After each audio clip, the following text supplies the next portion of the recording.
48 घंटे में रोज नाम तो बंद हो जाता है। पुलिस आपकी है, ये सारा देश आपका, सारा देश आपसे प्यार करता है, क्यों नफरत के बीज बो रहे हो आप? मैं अंत में इतना कहना चाहता हूँ मेरे दोस्त नरेंद्र बाबू, प्रकृति सदैव हिंसा का फल दुख, दया का फल आनंद बरसाती रहती है। इसके खिलाफ मैं जानता हूँ ये देश आपका कुछ नहीं बिगाड़ सकता, क्योंकि आपके पास 303 लोग हैं, लेकिन उस कायनात की शक्ति को आप जानते हैं ना।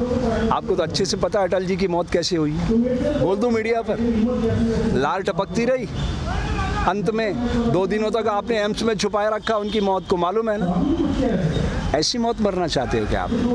अरे अच्छे इंसान बन के मरना, दुनिया रोए, हंसते हंसते जाइएगा। कबीरा जब हम पैदा हुए जग हंसे हम रोए, ऐसी करनी कर चलो हम हंसे जग रोए। ऐसे मरोगे लाल टपकाते टपकाते, आपको अच्छा नहीं लगेगा? ये राम मंदिर का सपने की स्क्रिप्ट किसने लिखी थी? अटल जी ने। उसके निदेशक कौन थे? आडवाणी जी। और आप उसके मार्केटिंग हेड थे, याद है ना? उसी रथ पे खड़े होकर चिल्लाते थे आप। मुझे तो एक एक दृश्य याद है। मुझे वो भी याद है 25 जून 1975 की रात, दरमियानी रात, जब कलेक्टर ने मुझे बुलाया था और आप आदिपुर भाग गए थे।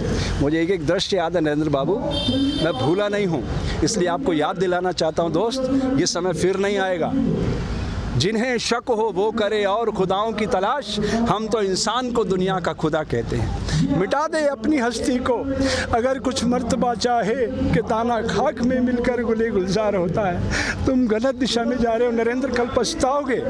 आज जहां हम हैं कल कोई और था, ये भी एक दौर है, वो भी एक दौर था। कितने और कितने चलेगा? वो डोवाल कह रहा था, अजीत बाबू, वो क्या नाम है उसका तुम्हारा NSA वाला, क्या कह रहा था वो? इतिहास लिख रहे हो आप, ये और इतिहास शक्ति से लिखा जाता है। आप भूल रहे हो नरेंद्र बाबू, ये आंसू देख रहे हो ना, अहिंसा और सत्य के आंसू है। महात्मा गांधी, तुम्हारे जैसे लाखों करोड़ों नरेंद्र खड़े हो जाए ना एक पलड़े पे, महात्मा गांधी के समक्ष एक तिनका भी नहीं है। पता है क्यों? अहिंसा और सत्य को उन्होंने अपने जीवन में उतार लिया था। कितना भी अपमान किया, वो बैरिस्टर थे। तुम कितने पढ़े लिखे हो तुम्हें अच्छी तरह से पता है। वो बैरिस्टर थे, सारे कपड़े उतार कर तन पे लंगोटी लगाई और निकल पड़े देश के लिए। आज अगर इस तरह दंगे हो रहे होते ना, तो मैदान में आ जाते और खड़े हो जाते सामने। वो एक शख्स था जो भारत में खड़ा होकर मुसलमानों की पैरवी कर सकता था और पाकिस्तान में खड़ा होकर हिंदुओं की पैरवी कर सकता, इसलिए महात्मा गांधी कहलाया। आप नहीं बन सकते इतिहास पुरुष, कूड़ेदान में फेंक दिए जाओ। इसलिए अपनी शक्ति को पहचानो दोस्त, आज नहीं तो कल। इस समय आपका इंतज़ार कर रहा है, अभी भी आत्मावलोकन का समय है। जय हिंद, जय भारत।